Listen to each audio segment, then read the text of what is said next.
बिहार की जनता और देश की जनता को देना पड़ेगा कि ऐसे युवा जो राजनीति करना चाहते हैं, स्वच्छ राजनीति करना चाहते हैं, ईमानदारी से अपना काम किया 2 सालों में, वो माननीय मुख्यमंत्री जी जानते हैं। ईमानदारी की इसलिए हम बात करते हैं क्योंकि इनको पता होगा कि पथ निर्माण विभाग हमारे पास था और जितने वर्किंग डिपार्टमेंट थे, पहले जितने टेंडर के फाइल आते थे, ईओटी के फाइल आते थे, वेरिएशंस के फाइल आते थे, वो मंत्रियों तक आते थे। हमारे आने के बाद हम प्रपोजल लेकर के गए, मुख्यमंत्री जी के पास गए, कैबिनेट से हमने प्रपोजल पास कराया कि मंत्री के पास कोई टेंडर का फाइल नहीं आएगा, कोई वेरिएशन का फाइल नहीं आएगा, कोई ईओटी का फाइल नहीं आएगा। लेकिन कैबिनेट में किन लोगों ने विरोध किया ये मुख्यमंत्री जी जानते हैं, अच्छे से जानते हैं। अब बताइए, टेंडर का फाइल, वेरिएशन के फाइल का आने का मतलब क्या है? इसका मतलब क्या है? हमने कमिटी बनाई प्रधान सचिव के नेतृत्व में। मंत्रियों को तो पता नहीं होता है कि कितना ईंट लगेगा, कितना सीमेंट लगेगा, किसको कितना एक्सटेंशन देना है, नहीं देना है। आज अगर वो होता, गलती से अगर हमारे पास टेंडर का फाइल आया होता, क्योंकि प्रपोजल तो इंजीनियर देता है, तो हमको भी फंसा दिया जाता, बोला जाता कि इन्होंने धोखा दिया, टेंडर सिफारिश की या काम किया। तो ये मुख्यमंत्री जी जानते हैं कि हमने किस प्रकार से ईमानदारी से अपने डिपार्टमेंट में काम करने का काम किया। तो आज देश का नौजवान दुखी होगा महोदय। और जब रेड पड़ा था तो मुख्यमंत्री जी बीमार पड़ गए थे, राजगीर जाना पड़ा, मीरा कुमार जी को आना था तो बीमार पड़ गए। लगातार आप देखे होंगे राष्ट्रपति का चुनाव, 2 बैठकें हुई, एक दिन पहले भी, बैठक से पहले सोनिया जी से नीतीश कुमार जी मिले, बातें की, एजेंडा पे बातें की या किस पे बातें की, लेकिन विपक्षी एकता के बारे में तो लगातार बोलते रहे मुख्यमंत्री जी। अचानक से क्या हुआ कि बैठक में ना जाकर के अगले दिन प्रधानमंत्री के साथ लंच करने का काम करते हैं। तो ये बातें हम लोग इतने अनजान और इतने बेवकूफ नहीं हैं कि हम लोगों को समझ में नहीं आ रहा कि भाई पहले से ही इनका मन बना हुआ था आप लोगों के साथ जाने का। महोदय, लगातार लालू जी ने प्रयास किया कि महागठबंधन अटूट रहे, जनता का मैंडेट का सम्मान रहे। लगातार जब राजगीर गए मुख्यमंत्री जी, स्वास्थ्य का बीमार पड़े, स्वास्थ्य ठीक नहीं था, लेकिन लगातार फोन करते रहे। ये बताया गया कि शायद बीमार हैं, बात नहीं हो सकती है, लेकिन एक बार भी मुख्यमंत्री जी का फोन नहीं आया या एक बार भी इस विषय पे हमसे नहीं बात की गई कि आप इस्तीफा दीजिए। ये बातें क्यों नहीं पूछी गई? नीतीश कुमार जी भी यहां बैठे, हम 40 मिनट इनके कमरे में भी बैठे रहे, यही बात हो रही थी कि एक्सप्लेनेशन आप दे दीजिए, जो माहौल है इसमें एक्सप्लेनेशन दीजिए, आपके लिए भी ठीक रहेगा। और आपको पता होगा उस रेजिग्नेशन तो हमसे मांगा ही नहीं गया, तो उस पर बात ही क्यों की गई? भाजपा तो कोई आरोप लगाता रहा, कितने और भी आरोप इन 2 सालों में नीतीश जी पे और जदयू के लोगों पर लगाया गया, क्या उस पर संज्ञान लिया गया कि नहीं लिया गया? तो हम इन सारे विषयों में नहीं जाना चाहते। मेरा यही कहने का मतलब है महोदय कि हमारी कोशिश लगातार रही कि महागठबंधन एक रहे, अटूट रहे। और जब नीतीश कुमार जी को मैंने साफ तौर पर यह भी कहा, इतने विश्वास के साथ, भरोसे के साथ, नीतीश जी आप बताइए कि हम इसमें क्या क्या कर सकते हैं, हम किसको जवाब दें और क्या जवाब दें, आप ये भी ड्राफ्ट करके हमको दे दीजिए, हम बोलने के लिए तैयार हैं। इतना कुछ हमने कहा मुख्यमंत्री जी को, लेकिन मुख्यमंत्री जी को शायद कंपनी के बारे में जानकारी नहीं है, क्या है नहीं है, जानकारी नहीं थी या क्या था। लेकिन हमने ये भी बोला कि जो एफआईआर हम पे हुआ है, हमारे परिवार के ऊपर हुआ है, इसमें कई त्रुटियां हैं, कई गड़बड़ियां हैं महोदय। अगर जो हमने जितने भी एडवाइस लिए हैं, लीगल एडवाइस लिए हैं, उनका यही कहना था कि अगर आप इसको आप लोग बोलिएगा तो इसमें जितनी त्रुटियां हैं बाद में, क्योंकि केंद्र की एजेंसियां हैं महोदय, बीजेपी की सरकार है, वहां कई चीजें जो है एफआईआर में मेकअप कर लेगी। इसलिए लीगल प्लेटफॉर्म से हमसे जहां पूछा जाएगा हम तो तैयार है बोलने के लिए, उससे हमको इनकार कहां करना है। लेकिन ये बताइए कि 2 साल में हम लोगों ने कौन सा ऐसा गलत काम किया, कौन सा ऐसा अपराध किया कि आज ये करने की नौबत आ गई? सही ढंग से हम लोगों ने विकास की बातें की, विकास का काम किया, बिहार को ऊंचाइयों तक ले जाने की बात की, नौजवानों को हमने जोड़ने का काम किया। हम लोग तो हमेशा नौजवानों के प्रति चिंतित रहे, पिछड़े वर्ग, दलित पिछड़े वर्ग, आपको पता है स्टूडेंट क्रेडिट कार्ड। और थोड़ा समय दिया जाए महोदय अभी तो शुरुआत है। अभी कई एक ऐसी ऐसी चीजें जो बोलनी है वो हमको कहना है, लेकिन समय सीमा देखनी पड़ती है। आज हम लोगों का दिन होना चाहिए। बोलिए, आप बोलिए।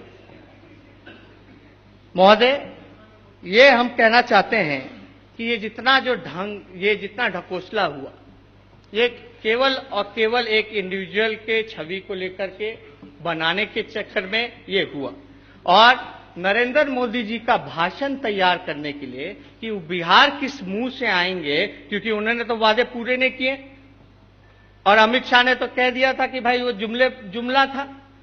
हम लोग तो रोजगार के लिए बोलते थे कि 2 करोड़ नौजवानों को रोजगार दो, 15-15 लाख रुपए हर एक के अकाउंट में दो, काला धन लाओ। आप तो वहां से जाइए, स्विस बैंक से लेकर के आइए, याद दिलाते थे, गंगा सफाई योजना की बात करते थे, मेक इन इंडिया का क्या हुआ वो बताइए। जितनी योजनाएं थी, या नोटबंदी में कितने नोट छपे, कितने पुराने नोट जब्त हुए, कैसे उनको नष्ट किया जाए, कोई हिसाब नहीं है।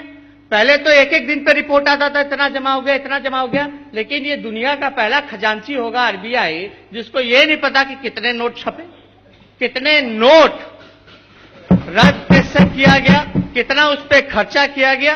तो ये जवाब हम मांगते रहे, लेकिन बिहार किस मुंह से आते? हम लोग तो मांग रहे थे बिहार को स्पेशल स्टेटस दो, स्पेशल पैकेज दो, जो घोषणा आरा में आप लोगों ने बिहार की बोली लगाने का काम किया था। आज उस समय बिहार की बोली लगाई गई, आज हो सकता है बीजेपी ने मुख्यमंत्री जी का और जेडीयू का भी बोली लगा दिया हो।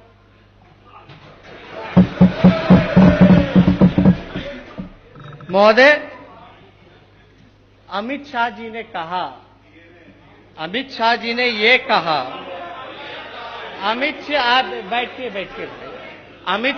ये कहा, ये ऑन रिकॉर्ड स्टेटमेंट है कि हिंदुस्तान का कोई ऐसा राज्य नहीं रहेगा जहां बीजेपी का मुख्यमंत्री नहीं होगा।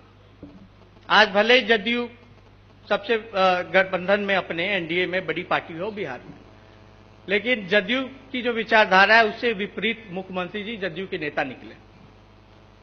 जदयू की ये लड़ाई थी कि पिछड़े वर्गों के लिए, दलितों के लिए, अल्पसंख्यकों के लिए वो लड़ाई लड़ने का काम करेंगे, जो अंतिम पायदान पे जो व्यक्ति खड़ा है उसकी बात करने का काम करेंगे। लेकिन उनको ठग करके आज भाजपा के साथ ये लोग चले गए। ये साफ जाहिर होता है कि ये पिछड़े विरोधी हैं, दलित विरोधी हैं, अल्पसंख्यक विरोधी हैं। और महोदय, बातें कई की गई, विशेष पैकेज तो अब तक मिला नहीं। ये 4 साल अगर बर्बाद नहीं किया होता तो हो सकता था कि विशेष पैकेज भी मिल गया होता, तो इसका जवाबदारी कौन देगा? हो सकता विशेष राज्य का दर्जा भी मिल गया होता, इसका जवाबदेही कौन है? अफसर कंफ्यूजन में रहते हैं कि किसकी सरकार आएगी तो किस पे क्या कार्रवाई हो जाएगी, काम नहीं कर पाते ठीक से। ऐसे भी अधिकारियों की इतनी कमी है सरकार में, हम लोग खुद मंत्री रह करके भोग चुके हैं। इंजीनियरों की कमी है, डॉक्टरों की कमी है, ये इसका जवाब कौन देगा? तो इन सब चीजों पे खैर हम लोगों को तो आगे भी करते रहना है, हम लोगों को तो मैदान में भी जाना है, जनता को भी सारी बातें करनी है। लेकिन ये बताइए महोदय, लालू जी पे तो पहले से फॉर्डर केस चल रहा था, फॉर्डर स्कैम का, वो तो पहले से ही टेंटेड थे। तो क्या इनको पता नहीं था कि आरजेडी करप्ट पार्टी है, या लालू जी पे जो आरोप लगे हैं वो करप्शन का लगा है? तब क्यों ये आए? जब इनका वजूद खत्म हो गया था तब हमारे पास क्यों आए? तब हमारे साथ सरकार क्यों बनाने का काम किया? महोदय, चंपारण सत्याग्रह, गांधी जी का 125 शताब्दी हम लोग मनाने का काम किए मुख्यमंत्री जी के साथ, हमको लेके गए मुख्यमंत्री जी। ऐसा नहीं है कि कुछ हमको ये सारी चीजें हमको बुराई लगती है, ऐसा नहीं था। लेकिन अब वहां बैठ गए हैं जिनके साथ बैठ गए हैं, या हो सकता था जो चेहरा, जो असली चेहरा जो अंदर था वो बाहर उस समय नहीं था, इसलिए हम भी कंफ्यूज कर गए थे। अब सामने आ गया है। लेकिन ये बताइए, बापू के हत्यारों के साथ जिन्होंने चंपारण की बात की, सत्याग्रह बनाने की बात की, गांधीवादियों को बुला करके यहाँ ज्ञान भवन में हम लोगों ने इतना बड़ा आयोजन किया, क्या क्या बातें आपने मुख्यमंत्री जी उस समय कहा था? आज क्या परिस्थिति बनी कि आज एक तरफ गांधी के हत्यारे के साथ आप गले मिलने का काम किए? आपकी दोहरी नीति है। ये कौन सा विचारधारा, कौन सी सिद्धांत, ये कौन सा विचारधारा, कौन सा सिद्धांत?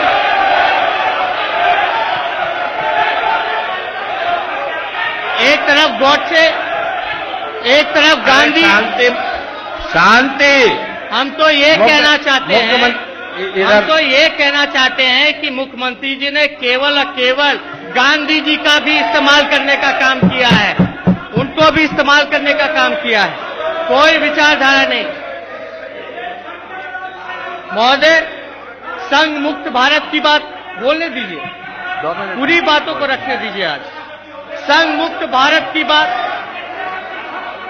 भाई वीरेंद्र जी, लाले जी, अरे बैठिए, अरे बैठिए, विजय सिन्हा जी आप लोग मत बैठिए। बोलिए, उन लोगों को बोलने दीजिए। हम अकेले काफी है, आप लोग बैठे रहिए। हम अकेले काफी है, आप लोग बैठे रहिए। सुनिए, संघ मुक्त भारत, संघ मुक्त भारत किसने कहा? किसने इसका अभियान छेड़ने की बात की?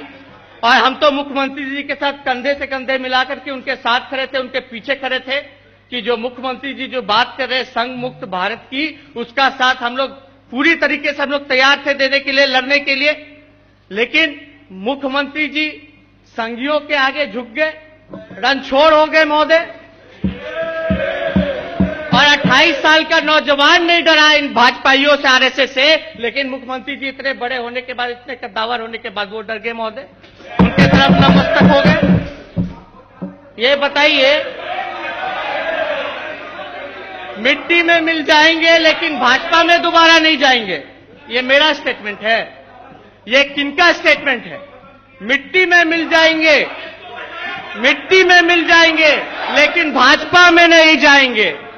कोई विश्वास करेगा अब नीतीश कुमार जी पर? कोई विश्वास करेगा बिहार की जनता, देश की जनता? हे राम से महोदय, हे राम से जय श्री राम में पलटी मार गए।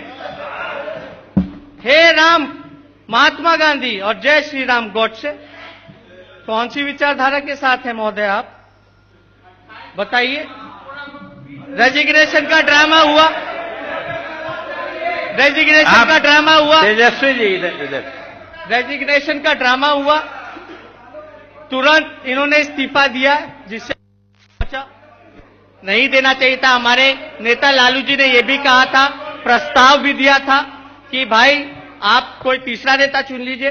तीसरा नेता इसलिए चुन लीजिए महागठबंधन के विधायक दल का बैठक बुलाकर, क्योंकि नीतीश कुमार जी पे भी मुकदमा चल रहा है, 302 का मुकदमा चल रहा है। इन पे अटेम्प्ट टू मर्डर का, आर्म्स एक्ट का सारे मुकदमे चल रहे हैं, कोर्ट में है, लेकिन न्यायालय देगा। और आज तक हमने तो कभी भी एक्सप्लेनेशन देते हुए मुख्यमंत्री जी को नहीं सुना।